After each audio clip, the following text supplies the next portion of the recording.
everyone. My name is Kristen McGuire. And my name is Justin Egbert. And we are the creators of Kiri.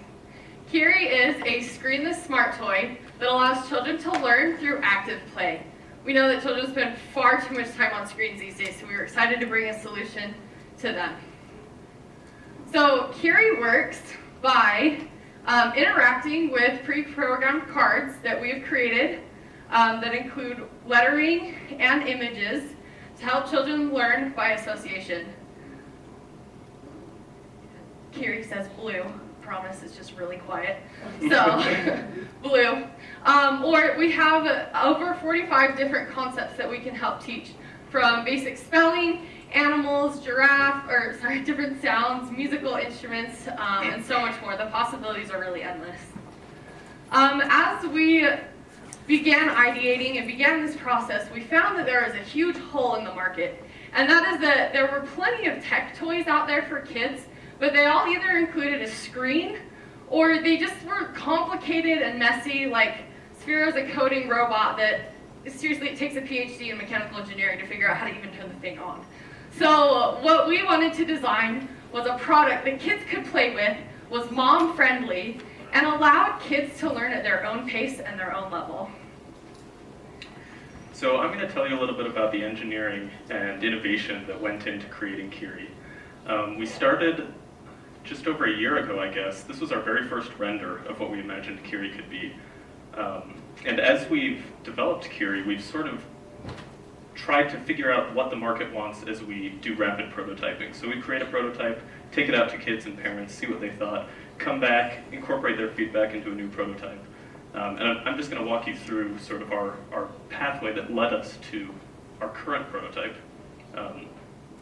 So our original idea was to have these two cubes that you'd touch them together, and these little white screens would sort of interact with each other, so you could tap them and mix colors together and do things like that.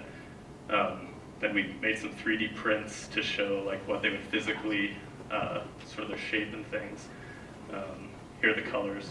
And what we found is that when we talked to parents about this prototype idea, we learned that parents are actually very wary of screens. The kids are constantly surrounded by screens these days. And parents are worried about that.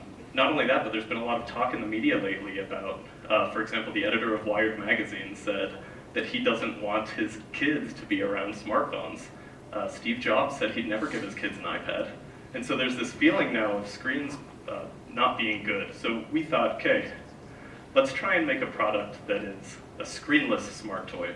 And our idea was to create another cube that this time is much more like the classical wooden block. So we wanted it to be familiar to parents. We used CNC milling to mill out our next prototype.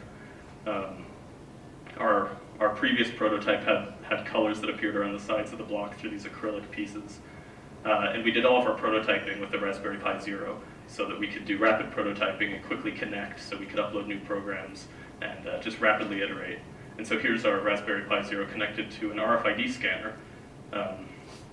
And basically the way it works is there's an RFID scanner embedded in the base of the block, and for this prototype, the Pi controlled all the logic. And so by doing this, we could quickly figure out what mattered to parents software-wise. Here's another render of that prototype. Something we quickly found out is that if the product were made of plastic, it would be more traditional to manufacture, but parents didn't care about it as much. And we learned that if it's made out of wood, it has that sort of screenless, more organic feel for parents. And it turned into a product that people really loved, instead of being sort of apathetic towards if we just showed them plastic renders. People really liked the wood, we found out. So our current prototype is just created by, again, milling out wood, and we use an ATmega microcontroller inside and a smaller version of an RFID antenna to control all the logic. And this is the point we've arrived to now. We think we've created a product that parents really love, kids love to play with, and can do a lot of good for kids education-wise. Yeah, definitely, and that's Kiri. We're super excited about it. So I have, throughout this process, been taking Kiri out, playing with moms, playing with children, and seeing what they thought about it. So one of the biggest things that we found was that there is a huge market available for this. The global toy market is about $90 billion right now, and then smart toys actually make up $90 million of that global toy market. From our calculated projections, we believe that we can capture about $4.5 million of that smart toy market, just from parents that are interested in having Kiri in their home for their children.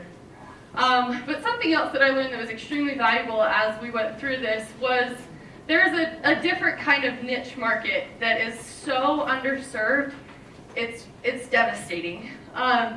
This is Crew and Cassie. Crew is 5 years old. Crew has something called Down syndrome. Cassie, his mother, and I were talking, and she was telling me that at 5 years old, he's just now learning to speak. She shared with me how difficult it is as a mother to watch other children learn to say mama and dada and start walking around and doing all these things that Crew just couldn't. And now, as a 5-year-old, Crew is finally beginning to start saying those things. I was able to spend about 45 minutes playing with Crew and Cassie and Kiri. And by the end of our session, Crew was actually repeating back the words that he heard Kiri say. And that was powerful. Watching Cassie react to that was a priceless moment as she watched her son learn and grow just in the short time that I spent with them. And I continue to learn that 1 in 6 children actually have learning disabilities or attention issues. Here is a solution that can finally help them, that will learn at their pace and that will help them grow to become and reach their true potential. So thank you so much for your time and for helping us. We are looking to launch our Kickstarter in June and be on shelves by September. We have people on the ground in China right now looking for manufacturers for us. So we're excited to be able to get Kiri out there and helping children everywhere. Thank you. So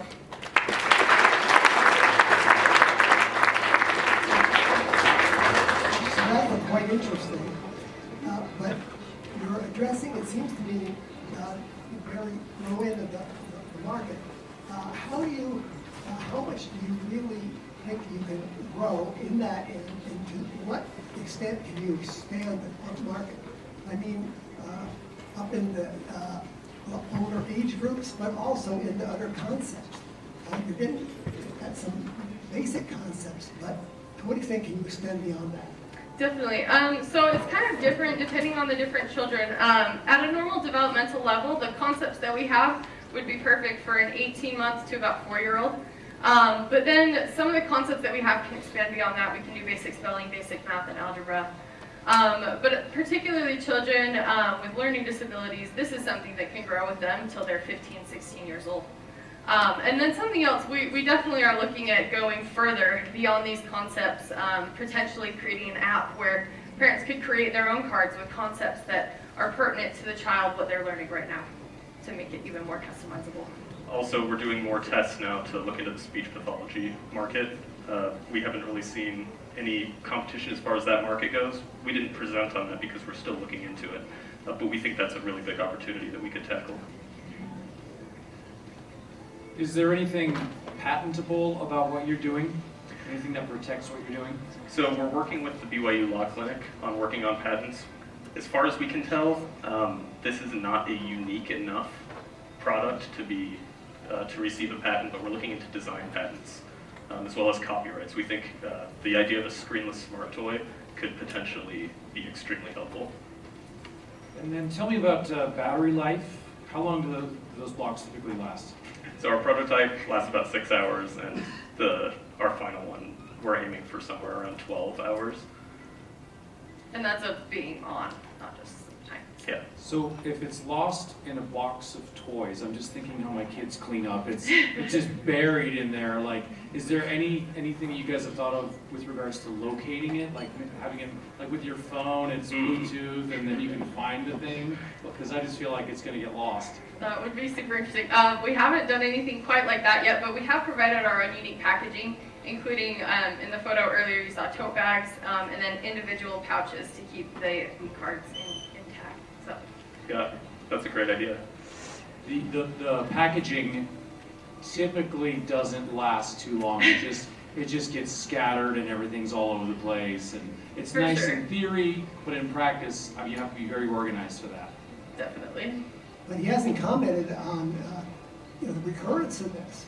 I mean, the parents will destroy these, and not the kids. The parents will destroy them, and you get to sell them some more. Exactly. Wonderful. We are a toy market, and we do have a subscription model for parents to be able to sign up and receive a new concept pack once a month. So, awesome. Great. Okay, Well, well, thank you thank very you so much. much. You got it. Yay!